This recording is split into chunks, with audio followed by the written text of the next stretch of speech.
वो बहुत ही महत्वपूर्ण दिन फ्रांस के लिए प्रधानमंत्री नरेंद्र मोदी को मुख्य अतिथि बनाया गया है। ये जो प्रधानमंत्री नरेंद्र मोदी जहां से उनको सलामी दी जाएगी, वहां की ये तस्वीरें आपको नजर आ रही हैं और वहां देखिए सारे के सारे डिग्निटरीज आपको नजर आ रहे हैं। सेनेट वहां पर आपको दिखाई दे रहे हैं और प्रधानमंत्री नरेंद्र मोदी मुलाकात करते हुए धीरे धीरे आगे बढ़ते हुए दिखाई दे रहे हैं। और अब देखिए ये आए राष्ट्रपति मैक्रों।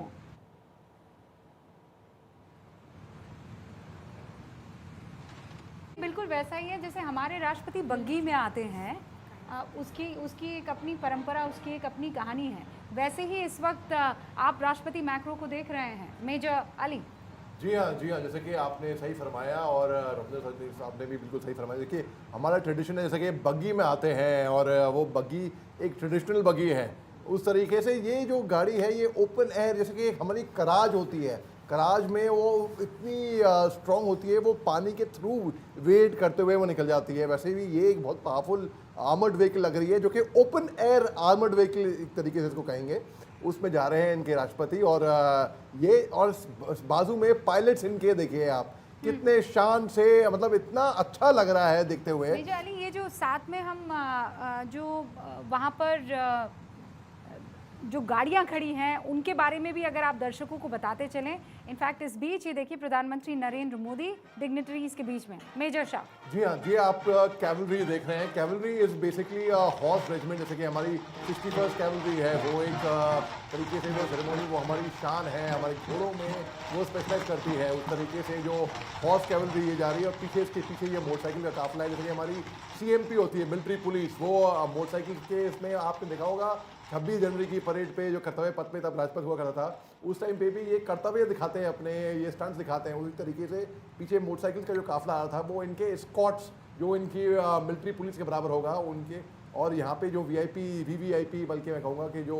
डिग्नेटरीज हैं वो वहाँ पे सामने सबसे मिल रहे हैं। हमारे प्रधानमंत्री साहब यहाँ पे मिल रहे हैं उनसे, और इतनी फ़ख्र की बात है। देखिए हाईएस्ट ऑनर फ्रांस में मिलना ये बहुत बड़ी बात है और पहले प्रधानमंत्री ऐसे हैं जहाँ पे मिल रहा है। और जी ये पूरा विश्व जानता है कि हिंदुस्तान एक तरीके से लार्ज स्केल में डिफेंस, ख़ास तौर से डिफेंस के डील्स में आ रहा है, अपने बॉर्डर सिक्योर कर रहा है, अपनी ताकत और बढ़ा रहा है और हम विश्व गुरु बनने की राह पे हैं। तो जाहिर सी बात है सारी दुनिया की जितनी भी शक्तियाँ हैं वो चाहेंगी कि हिंदुस्तान के साथ अच्छे संबंध रखें, अच्छे तालमेल रखें। इसी के लिए नहीं, जैसे कि चीन और पाकिस्तान जो हैं वो तो खैर घबराए हुए हैं, छटपटाए हुए हैं वो हमारे से, क्योंकि हम अपने बॉर्डर सिक्योर कर रहे हैं। बल्कि जब हमारे प्रधानमंत्री साहब जब अमेरिका गए थे तब उस टाइम पे पाकिस्तान ने एक स्टेटमेंट दिया था कि हमें कोई तकलीफ नहीं है। अरे इनको क्या तकलीफ, क्या अगर वो वहाँ पर जाए, हमारे रिश्तों के साथ कोई बाधा नहीं आनी चाहिए। वैसे भी पाकिस्तान और अमेरिका के रिश्ते जो माशाल्लाह है, सब जानते हैं भाई क्या रिश्ते हैं इनके और कैसे रहे थे पहले, ठीक है। अब आप देखिए चीन जो है उसके पेट में दर्द हो रहा था क्योंकि हमारे प्रधानमंत्री साहब गए हुए हैं अमेरिका, अभी वो गए हुए हैं फ्रांस, तो इनके पेट में और दर्द हो रहा होगा।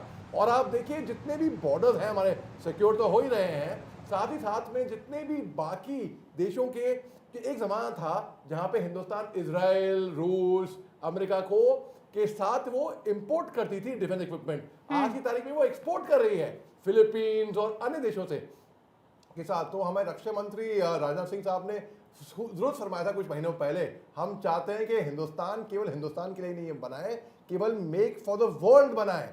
तो आज की तारीख में हिंदुस्तान डिफेंस डील में खास तौर से इतनी तरक्की कर चुका है, डिफेंस डील में ही नहीं, जैसे कि रविंद्र सचदेव साहब पहले बताए थे कि इंडिगो एयरबस का संबंध किस तरीके से हमने इन्वेस्ट किया है, किस तरीके से हमने और अन्य देशों को और बिजनेस दी है, सिविल बिजनेस, मतलब डिफेंस के तौर पे ही नहीं। तो जाहिर सी बात है हर कोई हिंदुस्तान से अच्छे संबंध रखना चाहेगा और आज की तारीख में अमेरिका को भी उसमें नंबर 1 पे दिखाई दे रहा है।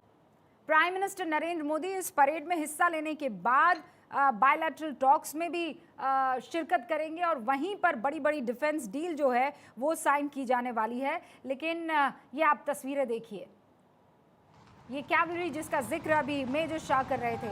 लेकिन मेजर शाह, अगर आप हमें बता पाएं कि इस वक्त आप क्या देख रहे हैं, व्हाट आर दीज टर्म्स। हालांकि हिंदुस्तान और फ्रांस में तब्दीली होगी, लेकिन एक फौजी होने के नाते इस वक्त आप क्या स्क्रीन पर देख पा रहे हैं, अगर एक्सप्लेन कर पाएं तो। जी हाँ, जी रुबिका जी, देखिए बात ऐसी, जब अभी इसकी हमारा कर्तव्य पथ है जो पहले राजपथ खिलाता था, और कर्तव्य पथ पे भी हमारी परेड होती है जब हम देखते हैं 26 जनवरी परेड, वैसे ही इनका ये ट्रैक है, यहाँ पे ये रोड है, वो इट्स इक्वलेंट टू देयर कर्तव्य पथ मान लीजिए कि आम हिंदुस्तानी के समझने के लिए मैं ये कहता हूँ। और ये वीवीआईपी डायस है यहाँ पे जो हम देख रहे हैं, यहाँ पे हमारे प्रधानमंत्री साहब, बाकी सीनियर डिग्नेटरी साहब वहाँ पे बात कर रहे हैं, और आप देखिए कितने इनफॉर्मल तरीके से, एक तरीके से सबसे कनेक्ट कर पाके, घुल मिल के और वो बात कर रहे हैं। तो ये एक ख़ास बात है उनकी लीडरशिप की, क्योंकि हर एक से वो जाहिर सी बात है कनेक्ट कर पाते हैं बड़े अच्छे से। अच्छा, और उसके बाद जो आप देख रहे हैं यहाँ पे परेड में, इनका एक बैंड है, इनके जो स्टूडेंट्स हैं वो एक तरफ खड़े हुए हैं, इनके जो काफिला है, इनके जो जितने भी कंटेंजेंट्स हैं सबके, इनके जो, और देखिए जो उनकी जो वीआईपी व्हीकल है जो हमारे बगी के इक्विवेलेंट अगर देखा जाए, इनके सराउंडेड बाय द एस्कॉर्ट्स जो मोटरसाइकिल पे हैं, जैसे कि हमारी सीएमपी जाती है वैसे ही, और रोड की दोनों तरफ को इनके कंटेंजेंट्स खड़े हुए हैं, और ये जैसे ही वो उनके पास शुरू करते हैं, जैसे हमें होता है कि दाहिने देख सामने देख, उस तरीके से अब ये जा रहे हैं और ये सलामी लेते हुए और देते हुए जो कंटेंजेंट को सलामी दे रहे हैं। और जाहिर सी बात है, अब इतनी बड़ी परेड इतने बड़े पैमाने पे हमारे प्रधानमंत्री साहब, एक बल्कि फ्रांस एक ऐसा देश है जो हर बार नहीं बुलाता किसी वीवीआईपी को या वीआईपी को वहाँ पे एज अ चीफ गेस्ट, वहाँ पे बुलाया है, इट्स एन एक्सेप्शन, एंड बड़े गर्व की बात है, बड़े फ़ख्र की बात है, और सीना चौड़ा होता है बिल्कुल ये देख के। तो और इतनी शानदार परेड जो उससे गुजर चुका है ना, उस परेड से, वो उसको उसकी फीलिंग मालूम होगी, हम टीवी पे देखेंगे बड़ी शानदार लगेगी। और मगर जब हकीकत में हमने परेड करी है, मैं बताऊं 26 जनवरी 2000, मैं आपको कुछ टाइम पहले ब्रेक में वो वीडियो दिखा रहा था, 26 जनवरी 2008 में जब मैंने असम राइफल्स का दस्ता कमांड किया था, तो दोनों पाँव में मेरे फ्रैक्चर थे, लेकिन मेरे जवानों की जोश की वजह से मैं एज अ कंटिजेंट कमांडर वो लीड कर पाया। उसी तरीके से यस यस, बिकॉज ये बहुत लोगों को इसके ताजुब होता है ये सुन के कि भाई इतना जोश भराता है हर एक फौजी में। और देखिए, जब हमारी फौज की टीम कोई भी यूएन मिशन में जाती है तो वो तो बहुत फख्र की बात है।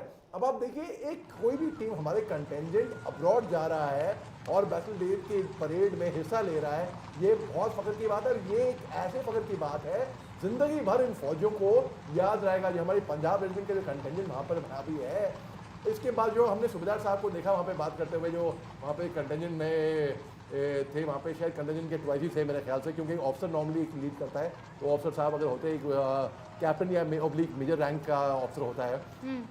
ये एक उनका गोल्डन मोमेंट, जिंदगी भर प्रेस्टिजियस मोमेंट, ये इनको याद रहेगा। अब आप देखिए, इतनी ग्रैंड पैमाने पे यहीं पे आप as a bird's eye view, एक यूएवी की सरी अगर हम दिख रहे हैं आप, इतनी अच्छी शानदार लग रही है।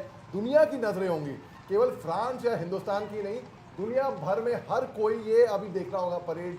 और मैं मुबारकबाद देता हूँ दोबारा पूरे हिंदुस्तानी के, एक हिंदुस्तानी को, बच्चे से लेके सीनियर सिटीजन तक, हर कोई देख रहा होगा, और हमारा फख्र चौड़ा हो रहा होगा, और हम फर्ज से कहेंगे, शान से कहेंगे कि हम हिंदुस्तानी हैं। जय हिंद। Absolutely major. यहाँ पे हमने जो फौजियों की परेड तो देखी, इसके अलावा जो जहाज़ में आप हवाई उड़ान जब भरते हैं, जैसे कि हमने, आप खुद देखते हैं, हम एक डायमंड फॉर्मेशन या स्फीयर फॉर्मेशन या तरह तरह के हम फॉर्मेशन देखते हैं आसमान में। आप देखिए उनका जो कोऑर्डिनेशन, आप देखिए उनके, अब कहते हैं फौजी आदमी बहुत पाबंद होता है टाइम का, वक्त का, है, हर एक सेकंड, हर एक मिली सेकंड। क्यों? मैं आपको बता रहा हूँ क्यों। देखिए, जब हम हवा में, जहाज में, आप इतनी कोऑर्डिनेशन के साथ आप उड़ान भर रहे हैं, अगर आप फर्ज करिए रुबिका जी, अगर आप आसमान में 0.1 मिली सेकेंड का अगर एक अंतर आ जाए, कुछ गड़बड़ आ जाए, तो हवा में मिड एयर क्राइसिस हो जाएगा। तो अगर आप वहां पे कोऑर्डिनेशन में हो, इतना फर्क पड़ेगा, तो आप समझिए नीचे जो लोग डिस्प्ले देख रहे हैं, तो वहां इतना इसका कैजुअलिटी होगी। इसी के लिए ही हर एक प्रिसिशन टाइमिंग की। और आप देखिए राफेल जहाज जो वहाँ पे हवा में उड़ान भरेंगे, जो डिस्प्ले दिखाएंगे, इसमें जो राफेल जहाज जो है, इतना हमारे पास एक ज़माना था 1971 में जब हंटर एयरक्राफ्ट थे, बल्कि मारूत हमारे पहले एयरक्राफ्ट थे, जो एक तरीके से हिंदुस्तान से यहाँ पे हमें फ़ख्र था मारूत के ऊपर। हंटर जहाज जब आए जब 1971 में, तब हंटर जहाज रात को तो उड़ान भर सकते थे, लेकिन रात को वो शिफ्ट एक एम नहीं ले सकते थे टारगेट के ऊपर प्रिसाइसली। तो इसीलिए ही जब 71 की लड़ाई लड़ी लोंगेवाला में, मेरे फादर भी आर्मी में थे, उन्होंने भी 71 की लड़ाई में हिस्सा लिया था, तो रात भर ये पाकिस्तानी आ गए थे, तो ये रात भर हंटर जहाज उड़ नहीं पा रहा था, लेकिन सुबह की पहली किरण के साथ ये हंटर जहाज उड़ा और पाकिस्तान की टैंकों के तहस नहस कर दिए। पाकिस्तानी टैंक के पीछे मुड़ी और भागने की कोशिश की, लेकिन सबकी बर्बादी वहां कर दी। अब आप देखिए, हंटर जहाज से लेके तब से लेके अब तक का लंबा सफर, रफेल तक का सफर हमने जो तय किया है। अब आप देखिए, हर जगह पे हमारे रफेल होंगे, गड़गड़ाएंगे ये जहाज में, touch the sky with glory. देखिए जो आप देखिए ब्रास बैंड यहाँ पे दिख रहा है, देखिए ब्रास बैंड होता है, उसमें ट्रम्बोन, उसमें सैक्सोफोन, क्लैरनेट, ट्रम्पेट, उसमें यूफोनियम, उसमें ट्यूबा, सिंबल, ड्रम सारे आते हैं। और एक होता है, एक ब्यूगल बैंड होता है, फ्रेंच ब्यूगल अलग होता है, जो लंबा सा उसमें होता है, जो उसमें मॉर्निंग कॉल, उसमें जो डेज डन या जो फाइनल जो क्लैरियन कॉल होती है वो ट्रम्पेट से होती है। तो इसमें आप देखिए बैंड डिस्प्ले में भी इतने फख्र से यहाँ पे हमारे प्रधानमंत्री साहब, मैक्रोन साहब के साथ और फर्स्ट लेडी और जितने VVIPs हैं वहाँ पे मौजूद हैं, और इतने फख्र की बात हो रही होगी। आप देखिए